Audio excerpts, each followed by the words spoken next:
I think I've come to think that there are really 2.5, I'll call them, options to move.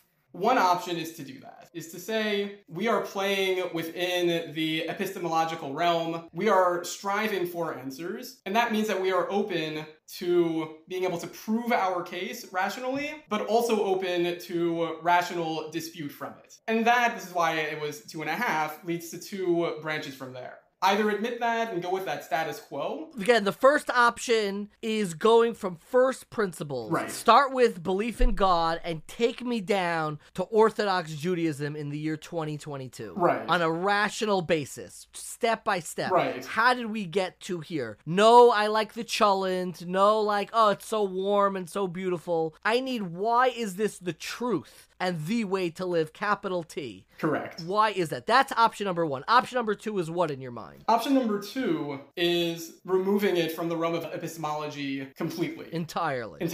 Rabbi Jonathan Sachs had a letter that he wrote to Louis Jacobs where they were arguing Torah min hashamayim and what it means for the Torah to be from heaven. And he said in that article that we need to understand, or he said in that letter, I should say, we need to understand that who wrote the Torah is not an empirical question. And that how we look at the Torah, whether we look at it as history or revelation or mythology, is also not an empirical question. It's completely out of that realm. And we need to move it then into a different realm, which does render Orthodox Judaism unfalsifiable, but also helps it withstand the test of time. Let me jump in there. You just said some awesome stuff. Number 1, where on earth can I find a letter that you wrote a brilliant article that I used in a class I gave on Rabbi Louis Jacobs, and the more I know you, the more I understand why you were drawn to writing that article. But where can I find that letter, Rabbi Sachs to Rabbi Jacobs? So I found it published in a volume called Another Way, Another Time, which was by Meir Persoff. I hope you could send that to me. 100%. And then we could feature that. So the second model is basically saying we're not operating in the world of capital T truth. We're operating in maybe what Yerushalmi might call memory, an experiential world of how do we treat the Torah. We're not trying to prove revelation or disprove revelation. We are saying we treat the Torah experientially in our community as if it came from Sinai. You could throw all the proofs to the contrary at me from beginning to end. I'm not trying to formulate a historical truth. I am trying to say, how do we preserve our orientation towards revelation, toward Torah, mitzvos, and Jewish life? That's the second path. Correct. Okay. Correct. And the big question with that path is, how do we do this while also being true to the implications of that position? And how do we make it something that we can actually live and experience without even necessarily viewing it as capital T truth for ourselves, but also understanding that once we're in the realm of the experiential, we can't make the same claims onto the community as a whole anymore. Meaning, if you don't think that you're in possession of a capital T truth that can be proven from first principles, that may affect the way that we present to the outside world. It may affect the way that we do outreach when somebody, is choosing between different forms of community. That may affect your own orientation. There's certainly some troubling effects it may have to your own sanctity and seriousness with which you treat your own observance. Struggles that people certainly have had, and, my inbox is filled with people who deal with that. You said 2.5 approaches.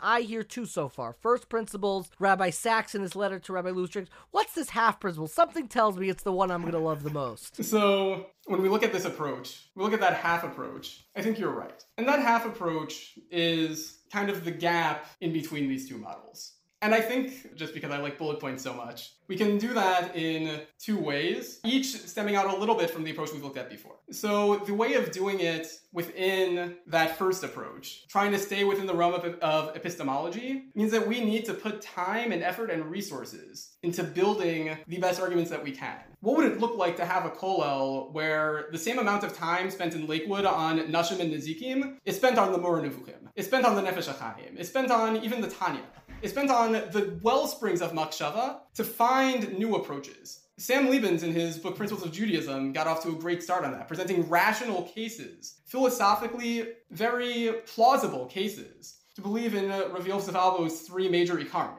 And that's, I think, an excellent, excellent step. We should be supporting that, and supporting that journey within the realm of striving towards that. At the same time, understanding that the vast majority of people aren't going to be in a philosophical mindset. Yeah, interested. Yeah, correct. Right. Understanding that's only going to be a select few. How can we still make Judaism something that we can live as a community, wholly, truthfully, and as our whole selves within. And I think the way to do that is to understand what the implications are in bringing Judaism into the experiential realm, and in staking that ground away from epistemology, at least until we can develop epistemology that's sustainable enough to survive the critiques that, hardcore rationalists are going to throw at you.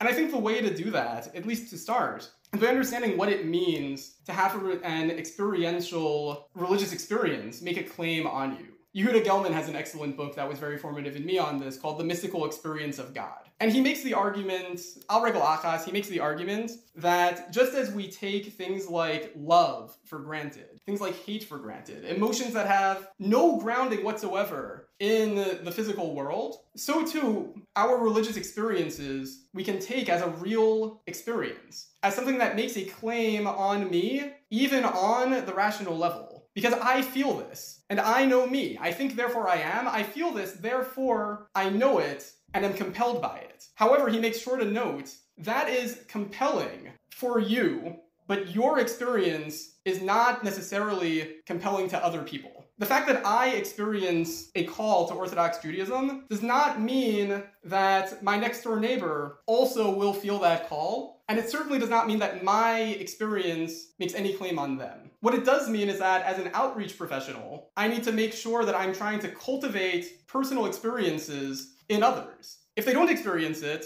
so I guess it is what it is. But hopefully I can create a beautiful, beautiful experience that they're able to connect to and feel drawn to and be inspired to continue on their ladder, understanding that that's always in their hands, and that no matter what I can say or do to try to cultivate that growth, I can never compel it in them.